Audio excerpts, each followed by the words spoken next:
continuando a sua história da criação.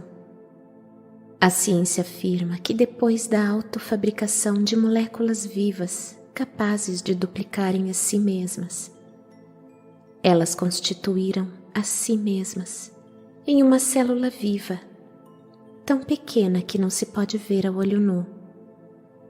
E esta se tornou um material de construção básico para toda a multiplicidade de organismos vivos, incluindo plantas, os insetos, os répteis, as aves, os animais e o próprio homem. Assim, todos os seres vivos teriam um antepassado em comum, a primeira molécula viva. A ciência não pode explicar por que as moléculas autoduplicantes se combinaram para formar uma célula viva. Isso continua sendo um mistério para a ciência até hoje. A célula viva, segundo diz a ciência, se reproduz indefinidamente em bilhões e bilhões de formas diferentes. Essa é a base para a construção do universo visível. Como pode ser isso? Que impulso motiva tal duplicação? A ciência não pode dizer. Entrincheirada em sua própria cegueira, tem se limitado, e as pessoas com ela a uma cegueira materialista. E agora, a primeira célula viva merece a plena atenção de qualquer um que esteja buscando seriamente a dimensão espiritual e a fonte principal da existência. Porque a primeira molécula viva e a primeira célula viva são a primeiríssima evidência de alguma atividade inteligente dentro da matéria, dentro do universo. O primeiro traço mostrando sensatez e sensibilidade é a função da membrana que envolve a célula, fornecendo proteção e individualidade. Pense neste fenômeno milagroso. A célula absorve do ambiente somente o alimento selecionado através da membrana. Não só absorve o alimento correto, mas depois de nutrir-se, ainda elimina o resíduo através da membrana permeável.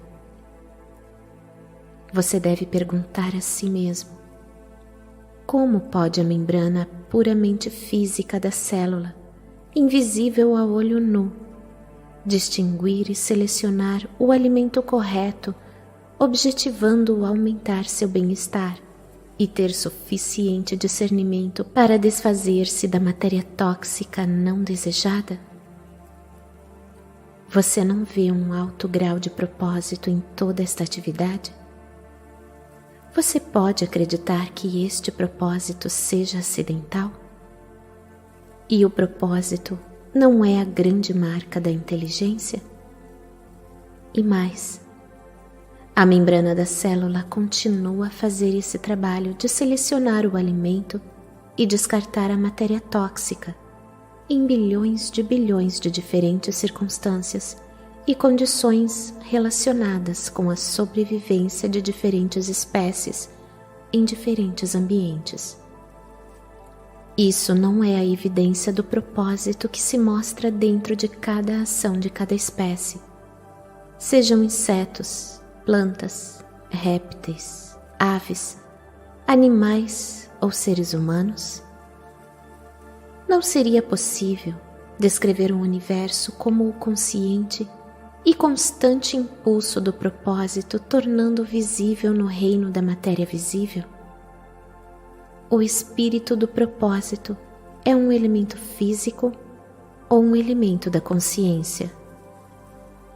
E se você pode aceitar que o propósito é um impulso inegável de criatividade por trás da existência, então pode passar para a próxima percepção.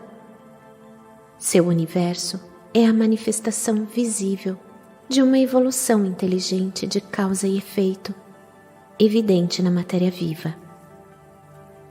Pois se a célula viva pode selecionar o alimento correto e também eliminar o resíduo tóxico. Esta simples atividade demonstra um conhecimento da necessidade de digestão e de eliminação de tal resíduo para assegurar a contínua saúde da célula. Isso não é uma clara indicação de uma evolução inteligente de causa e efeito? E mais, a ciência diz que a célula contém um núcleo que poderia comparar-se ao cérebro humano, uma vez que transmite mensagens, e sua mais importante função é a de armazenamento de informação. A livraria que contém não somente os detalhes que se relacionam com uma célula, mas também os do corpo inteiro no qual ela reside. O fato é que, ao investigar a célula, a ciência descobriu que esta, em si mesma, parece ser um sistema de mensagens químicas transmitidas de um modo proposital, inteligente e inteligível. Como poderia acontecer isso se as origens das moléculas da célula fossem apenas elementos químicos inanimados? Você poderia duvidar de que por trás de cada mensageiro com uma mensagem a transmitir, há um pensamento inteligente ou consciência? E o que pensar da precisão das mensagens transferidas de célula para célula, para assegurar a precisão da duplicação exata de certas espécies durante milhões de anos? Em que momento da criação a consciência entrou nos organismos vivos? E como foi que o pensamento inteligente que considera e decide chegou ao campo da matéria inanimada inconsciente? Sem a consciência inerente, como pode ocorrer tanta atividade informada e informante em uma célula que é invisível ao olho nu? Tal atividade não é o produto da consciência, conhecimento, demonstrando a presença da vida inteligente em seu aspecto mais básico.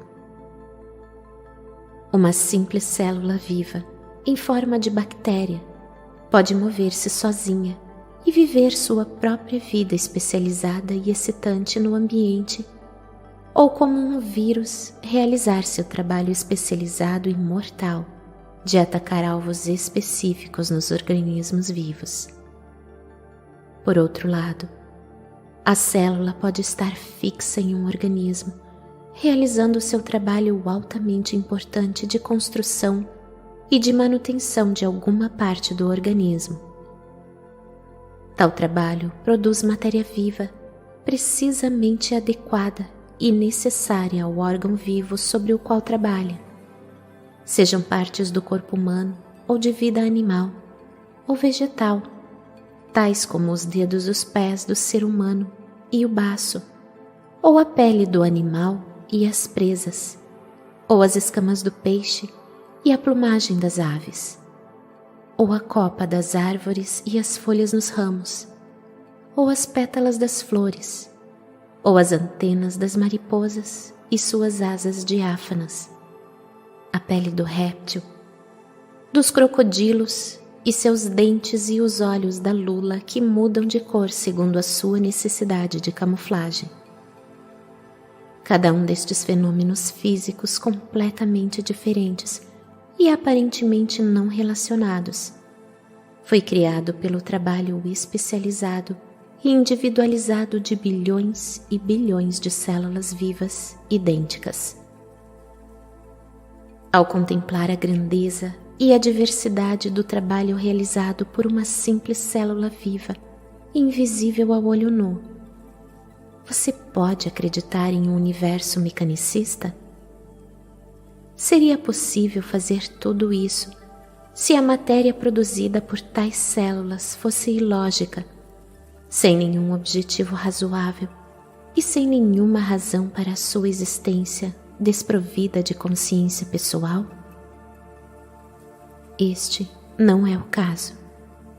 Estas células vivas idênticas trabalham juntas em harmonia dentro do homem ou do animal para fazer um fígado com suas múltiplas funções no corpo, para criar um olho complexo que tem seu propósito específico de pôr o organismo em contato direto e inteligente com seu ambiente, incorporando a ajuda do cérebro para fazer ossos fortes, expressamente desenhados em conjunto com tendões e músculos, para unir-se a outros de maneira tão conveniente que permitem o pleno e ágil movimento do organismo.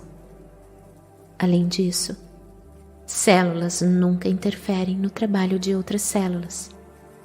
Ao criarem um rim, não fazem de repente uma orelha. Ao criarem cabelo, não se lançam subitamente a fazer pele. Não. As células criam um couro cabeludo e as mesmíssimas células criam o cabelo. A única diferença entre as células da pele e as do cabelo é o trabalho que realizam segundo após segundo durante toda uma vida. Por quê? Qual é o fator motivador e inspirador? Acidente?